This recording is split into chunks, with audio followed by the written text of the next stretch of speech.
facilitate further connection. Yeah. And so, you know, I've experienced that in my relationship with my wife and in my relationship with my children, just in terms of like just not wanting to be bothered. Now, I'm not saying that it's not okay to just like, you know, get some time to yourself. But again, if you're doing that consistently, if you're doing that repetitively, blocking people out, then the reality is that, again, yes, like my wife just mentioned, you're blocking people out and you're shutting out the blessing or the opportunity to connect. And so again, we got to make sure we're managing ourselves and regulating our emotions and not fluctuating so frequently that we allow that to impact the quality of the relationship. So, you know, oftentimes a steady hand is the way to go. And again, when you got children, y'all, sometimes it's extremely difficult to do that. When you got a spouse, y'all, sometimes it's extremely difficult to do that. But again, the way to establish trust in a relationship is to make sure you're maintaining some element of steadiness in the relationship. All right, y'all. All right, so we've gone through number 1 and number 2. We're going to keep it moving because we know we got started late this evening. As you are coming in, again, I see others joining. We are talking about 5 reasons your boo doesn't trust you. Okay, 5 reasons. Okay, and so this next one is kind of attached. It's kind of like a subset. If you think about what we talked about in terms of emotional dysregulation, right? Wilding out, you know, not being you know, reliable in terms of just emotional safety for your partner because they, you know, they don't know what you're gonna do. This one is a subset. What you gonna do? I want to move this one. Okay, so all right, we're moving things around. So this one is a subset of that, and that is your mouth. Well, your mouth. And I'm not, you know, sometimes when you say your mouth, sometimes, you know, people think we're just talking to women, you know, it's just a women thing. It's not just women. All right, we got YouTube. It's men too. What's up, YouTubers? What's going on? We're sorry we took so long this evening. But it's your mouth. And what do I mean by that? What I mean is we say some really, really hurtful things.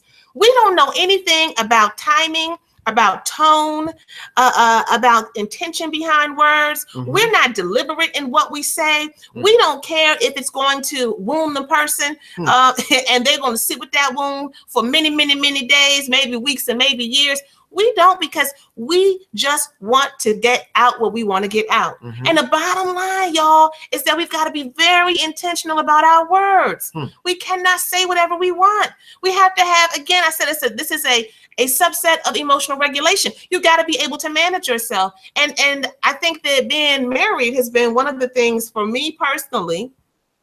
It's been one of the things that has given me the most challenge and the most reward. It's been one of the things that has straight up grown me up in so many ways and made me want to pull out my daggone hair. But that's a part of the process. It's a part of the process. And so I've had to learn to really manage my mouth. And you know, let me just say this little piece. I used to rationalize this thing and say, well, you know, if he was to say that to me, you know, I might be like, dag, are you going like that?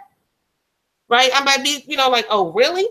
But I'm not going to go and, you know, be dwelling on it all hard. Like, hey, you have your opinion. Tell me what you think. I'm going to tell you mine. It's not going to ruin my world, right? We say things like that to rationalize, you know, our impact. We say things like that to rationalize that, you know, what we are actually putting out into the atmosphere. And what we have to do is we have to respect that our partners are different people. And that our partners can be wounded by our words. That just because it may not impact you in a certain way, and most of the time you're lying anyway, you're just trying to say that to get out of accountability, which we've already talked about, right? But just because it may not impact you in the same way doesn't mean it doesn't impact them. I remember back in the day, my husband said to me, well, he said this while we were in counseling. He said, you know, she gets really amped. And I don't know if you use that word, but you said I was got a little excited when I was expressing myself, and you know, I needed to calm down, and you just were concerned about, you know, I don't know what you were feeling, but you were concerned about my feelings, or like I was going to fall to pieces or something like that, right? Yeah, it was extremely intense, just the way that you expressed yourself. To me, it felt like, I mean, you were done.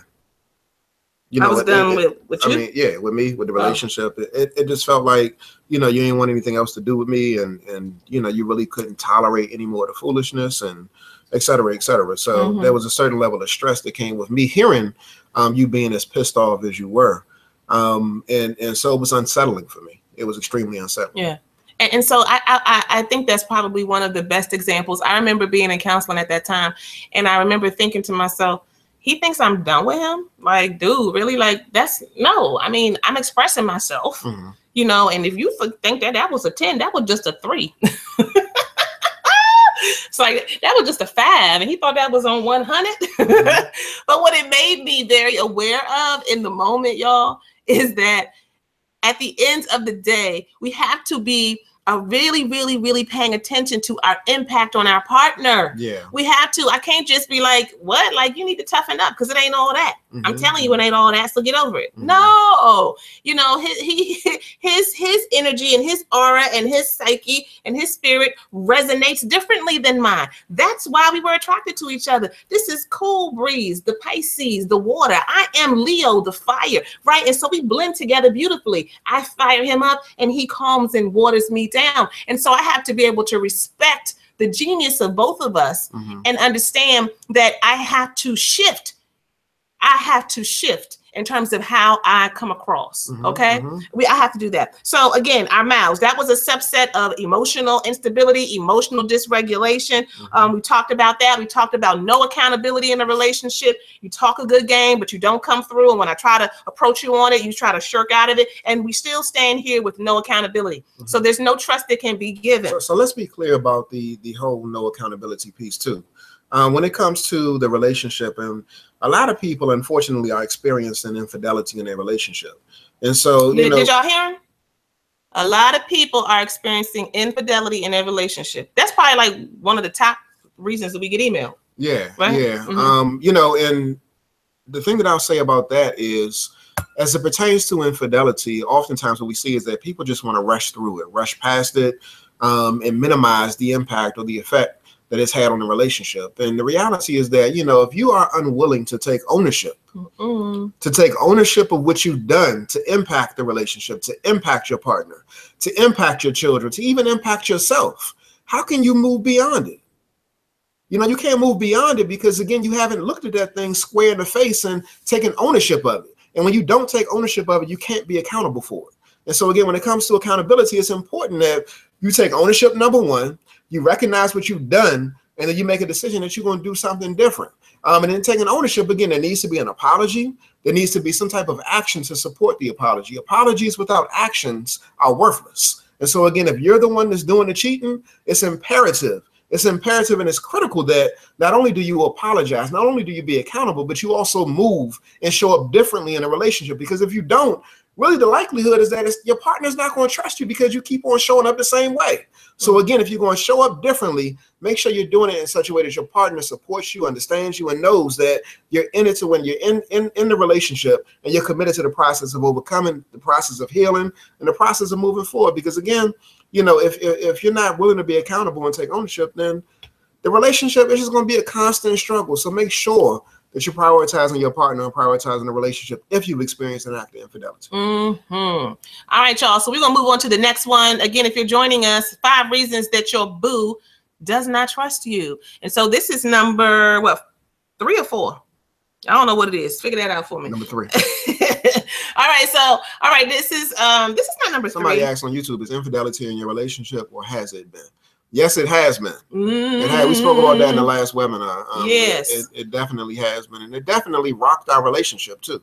Again, we spoke about that to some degree in detail in the last webinar. And we've spoken about it several times. Yeah, in videos if you and look stuff on like YouTube, that. you can find it. Yeah, but you know, we sit here before you today because we did the work. We did the work. We took ownership. I took ownership. She took ownership.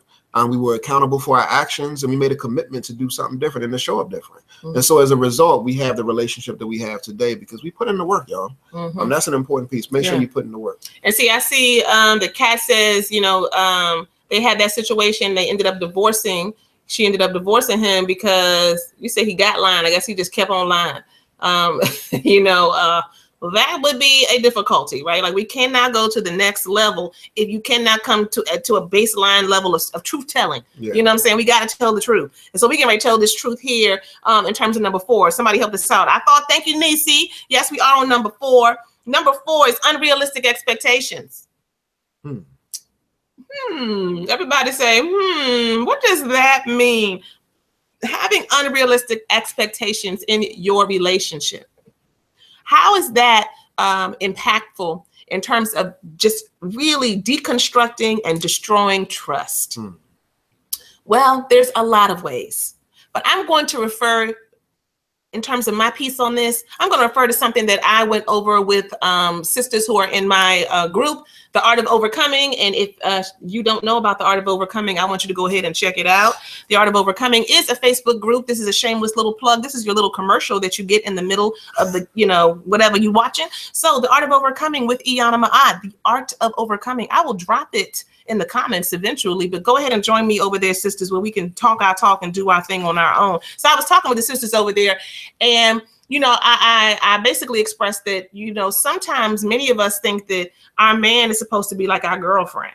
You know what I'm saying? Like, come on and go with me to the grocery store. Can you come with me? We're going to go to the mall and, let's go hang out because I want to take a walk in the park. And then after that, I want to go to the movies. And then after that, can we go shopping? We want to do all of these things. We have all these unrealistic expectations. Give the love. So y'all feeling that. Some of y'all know about that, right? And I have to say, many of us stay stuck in this place where trust is eroded, because see, trust is not just about just these overt betrayals. Okay. It's not just about overt betrayals. It's about not being seen in the relationship, not being honored. And so if I, as an individual in a relationship, cannot get my own time, I can't get space, I cannot be honored as a man or as a woman, right? And I can't just be able to have some part of me that gets to be me all by myself. And if I dare try to do it, you make me feel guilty. You make me feel like I don't care about you. I'm not there for you. I'm not there for the kids. I'm not about anything. Now, I don't trust you, because how is it that you can say that about me? Because I won't go with you to take you to get your nails done, then go to the mall. Then we're going to go on this trip with the church ministry and go walk out in the wilderness. He don't want to do all that stuff. No. He don't want to do it. And I can just talk from a woman's point of view. Okay. So this happens on both sides in a relationship where we expect things that are not realistic. They're not realistic. So if they're not realistic, then what's happening to the person who's having these expectations set on them? Right? I'm trying to go out. I'm hanging with my friends. And if I'm out with my friends as a woman, I'm doing my thing. Don't let me be out and have a good time because you're insecure, because you have some issues. Now you're questioning my level of loyalty, right? And I've given you no reason to do that, right? This kind of thing sets wedges in between partners. You feel me? It puts little barriers in between. And what we do is we tend to sometimes get irritated with it, agitated. We might fuss and fight, and then we kind of move around it and we keep on moving. But when that happens repeatedly, you are destroying the trust. And it's all based on the fact that you're expecting some shit that you shouldn't be expecting in the first place. Like, get a life, like have something else outside of your partner. And I say this as a pretty needy person. And that's the last thing I'm gonna say. Why are you smiling? This Bama right here smiling like you talking a good game, Iyanla. No, but really what I know is that I'm a needy person. Did y'all hear me? My name is Iyanla Ma'at, and I'm needy.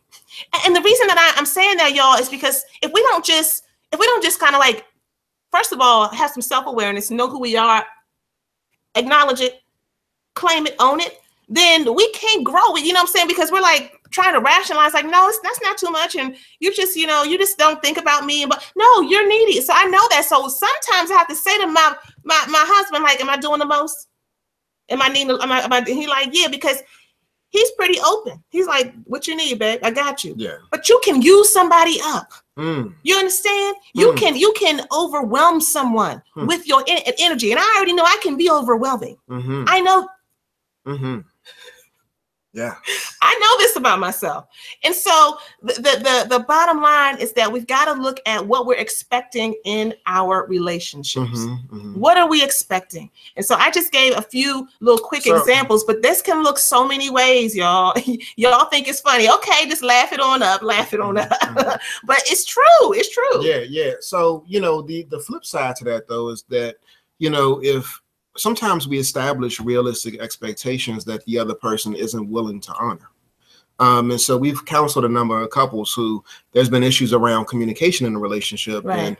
And there's been requests that, if you're going to come home beyond X time, 9:00 p.m., that you give me a call to let me know, that you text me to let me know where you are. Don't be texting me at 2 or 3 o'clock in the morning or showing up in the house and me not knowing where you've been. And so it's okay to establish certain expectations in a relationship because that's what sustains the relationship. And so again, don't get it twisted and think that we're saying that you can't have any expectations at all. We just want to make sure that they're realistic, because when they become unrealistic, that's when you run into problems. When you expect your partner to be your all in all, to be your everything, when they really don't have the capacity to do such. They really don't. But again, make sure you put certain parameters in place, because it's important that everybody get information in a relationship and get in alignment, and make sure that they're honoring the code of their relationship by making sure they're honoring those expectations. Yes. So again, we are at number 5 We're now. at number 4. We're not at number 4. We're at number 5. We did emotional dysregulation. 3 people put on there. I'm about to say we did emotional dysregulation. Emotional dysregulation, number 1. We did no accountability. We did unrealistic expectations. And we did your mouth. That was number 4. Oh, gotcha. So we're at number 5, and maybe we'll throw a bonus one in since there's something else you want to do. Okay, so some people have a low propensity to trust, a low propensity for trust, a low tolerance for trust. What does that really mean? What that means is that they done been through some things, they've experienced some things, they've had some life experiences, some issues, some trauma, some things, and they just really not that trusting, period. Yeah. It doesn't have a lot to do with you. What it has to do with is what they've been through.